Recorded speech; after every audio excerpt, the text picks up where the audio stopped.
नमस्कार दोस्तों, मैं समीर आबादी राजे। कितने मंत्री, अधिकारी और विधायक शामिल हो गए? 2 अधिकारी हजर झाले, आणखी 2 फरार आहेत। 4 इंजिनियरला अटक करण्यात आले। जमीर शेख का बड़ा खुलासा। सिद्धेश्वर पेठ, बेगम पेठ, बादशाह पेठ, मुस्लिम बादशाह पेठ, त्याचबरोबर अंतुळीकर नगर। जमीर शेख का गंभीर आरोप, 10,000 लोगों को फंसाया गया।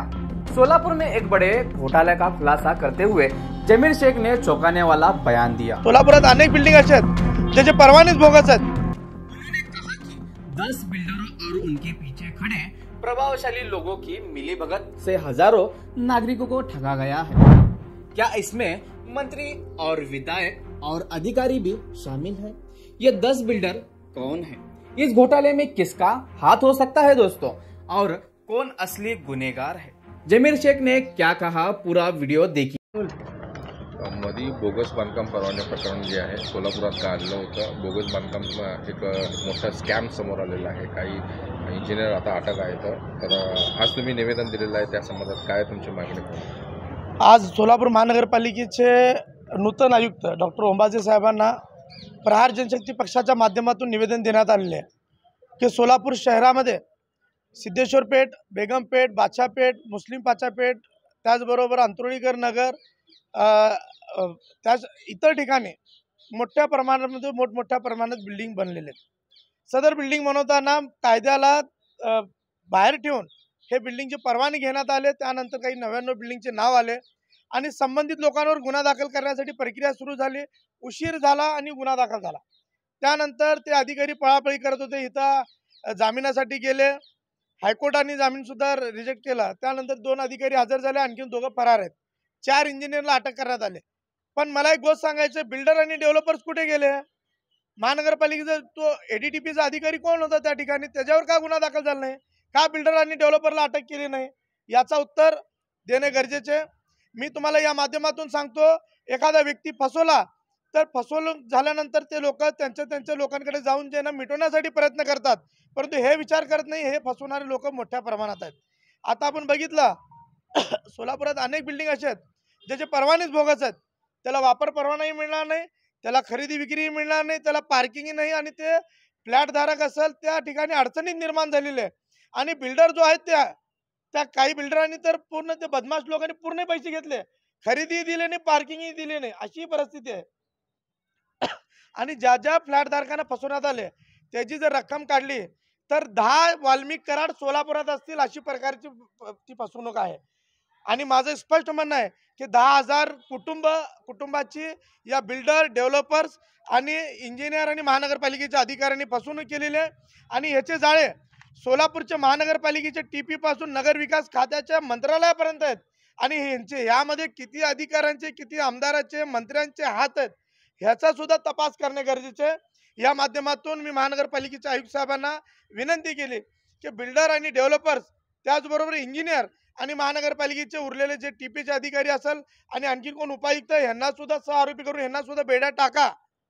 ह्यांना बेड्या टाकल्याशिवाय हे विषय संपणार नाही। कारण 10,000 कुटुंब धरलं तर कोट्यवधी रुपयाची मालमत्ता आहे आणि मालमत्तेचा अफार या लोकांनी केलेला आहे।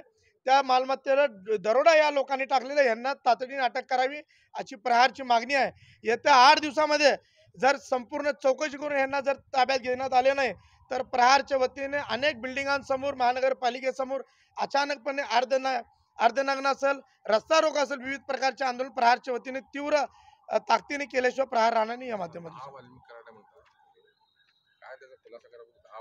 10 वाल्मिक कराड म्हणजे तेच मी तुम्हाला सांगतो, 10 असे बिल्डर आहेत ज्यांनी अशा प्रकारे जे ना कमीत कमी 30-40 बिल्डिंग बनवले आहेत। आणि एक बिल्डिंगची किंमत कमीत कमी 10 ते 15 कोटी रुपये, आणि ते 10 ते 15 कोटी रुपयाची बिल्डिंग हिने बनवून फ्लॅट धारकाकडून फ्लॅट घेतला, फ्लॅट दिला आणि त्यांच्याकडून पैसे घेतले, पण त्यांना खरेदी दिली नाही, पार्किंग दिली नाही, त्यांना सुविधा दिलेली नाही। पण महानगरपालिका गप्प आहेत। त्यामुळे हे 10 वाल्मिक कराड कोण आहेत? त्यांचा आका महापालिकेतला कोण आहे? त्यांचा आका नगर विकास खात्यातला कोण आहे?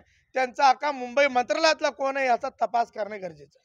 नगर विकास खात्याचे मंत्री जे आहेत मागील गेल्या 5 वर्षापासून एकनाथ शिंदे, ऑडिट करा नगर विकास खात्याचा, पण एकनाथ शिंदे असतील, कुणी असू दे, जर चुकीचा कुणी करत असेल तर कायद्यात डॉक्टर बाबासाहेब आंबेडकरांनी सर्वांना जे अधिकार दिले त्याची चौकशी करा, कारवाई करा। आणि तिसरी गोष्ट तुम्हाला महत्त्वाची सांगतो या ठिकाणी जे 10,000 लोकांना जे फसवण्यात आलेले आहे त्याचे काय मी ऍक्शन कमिटी तयार करणार आहे. सगळ्या फ्लॅट धारकांना एकत्र आणणार आहे आणि सगळ्या फ्लॅट धारकाला एकत्र आणून सोलापुरात मोठ्या प्रमाणे आंदोलन केल्याशिवाय राहणार नाही. कारण काय, या 10,000 कुटुंबाला ज्या ज्या लोकांनी फसवलंय त्यांना काळं फासून त्यांना चप्पलने प्रहार मारल्याशिवाय राहणार नाही. म्हणजे किती कोटीचा व्यापार झाला एक घोटाळा, बांधकाम घोटाळा बांधकाम हे माझं तर मत असं आहे की 500 ते 1,000 कोटी रुपयाचं सहज भेटल. 1,000 कोटी रुपयाचा तर भ्रष्टाचार बिल्डर, डेव्हलपर्स, महानगरपालिकेचे अधिकारी आणि इंजिनियर या सगळ्यांनी मिळून केलेलं आहे. आणि अनेक इंजिनियरला अजूनही वाटत आहे, अनेक बिल्डरला असं वाटत आहे की हे काहीच होणार नाही. मी तुम्हाला आणखीन एक सांगतो, सिद्धेश्वर पेठमध्ये एक बिल्डिंग आहे, त्या बिल्डिंग मध्ये तर बोगस कम्प्लिशन बनवलेलं बिल्डरने खरेदी दिली. महापालिकेच्या अधिकाऱ्यांना पत्र दिल्यानंतर त्यांनी म्हणलं हे कम्प्लिशन सर्टिफिकेट आम्ही दिलंच नाही.